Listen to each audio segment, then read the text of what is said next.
Hello everyone. आज हम बात करेंगे कैलोरी डेफिसिट के बारे में। कैलोरी डेफिसिट समझने के लिए सबसे पहले हमें ये समझना होगा कि हमारी बॉडी एक एनर्जी बैलेंस सिस्टम पे काम करती है।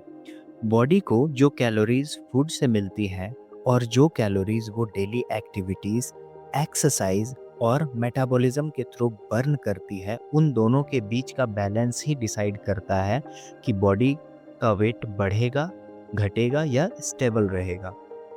जब बॉडी को डेली रिक्वायरमेंट से थोड़ी कम कैलोरीज मिलती है, तब बॉडी अपनी एनर्जी नीड्स को पूरा करने के लिए स्टोर्ड एनर्जी का यूज़ करती है, जो मेनली फैट स्टोर से आती है। इसी फिजियोलॉजिकल प्रोसेस को कैलोरी डेफिसिट कहते हैं और ये फैट लॉस का फंडामेंटल प्रिंसिपल है। फैट लॉस के लिए सेफ और sustainable calorie deficit generally 300 to 500 calories per day माना जाता है।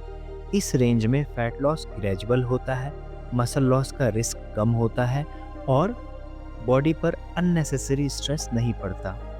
ये समझना बहुत ज़रूरी है कि फैट लॉस एक टाइम टेकिंग प्रोसेस है और इसे स्लो और सस्टेनेबल तरीके से अचीव करना ही लॉन्ग टर्म सक्सेस देता है।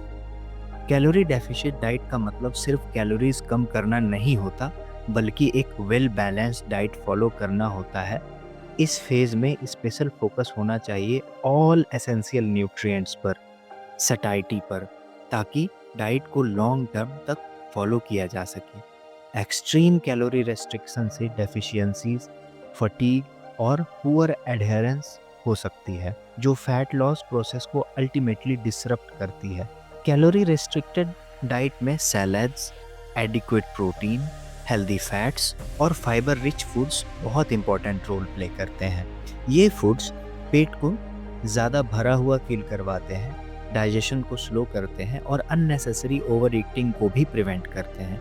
इसीलिए सटाइटी इम्प्रूव करने के लिए इनका इंक्लूजन कैलोरी डेफिसिट डाइट में एसेंशियल है। फैट लॉस के दौरान वेट ट्रेनिंग को वर्कआउट रेजिम में इंक्लूड करना एक बहुत स्मार्ट डिसीजन होता है। कैलोरी डेफिसिट के स्टेट में बॉडी मसल मास भी लूज कर सकती है, लेकिन वेट ट्रेनिंग बॉडी को एक स्ट्रॉन्ग सिग्नल देती है कि मसल मास प्रिजर्व करना है। इससे मसल लॉस प्रिवेंट होता है, मेटाबॉलिज्म बेटर रहता है और ओवरऑल बॉडी कॉम्पोजिशन भी इम्प्रूव होती है। कैलोरी डेफिसिट फॉलो करते वक्त सडन और स्टीप कैलोरी ड्रॉप या एक्सट्रीम डाइटिंग प्रैक्टिसेस से बचना चाहिए। ऐसा डाइट प्लान चूज करना चाहिए जो सस्टेनेबल हो, लाइफस्टाइल के साथ फिट बैठे और जिसमें लॉन्ग टर्म एडहेयर किया जा सके। To conclude, we can say that calorie deficit fat loss का फाउंडेशन है, लेकिन सक्सेस तभी मिलती है जब डेफिसिट मॉडरेट हो, डाइट बैलेंस्ड हो, सटाइटी को प्रायोरिटी दी जाए और वेट ट्रेनिंग के थ्रू मसल मास को भी प्रोटेक्ट किया जाए। स्लो, सस्टेनेबल और साइंटिफिक अप्रोच ही हेल्दी फैट लॉस का बेस्ट तरीका है।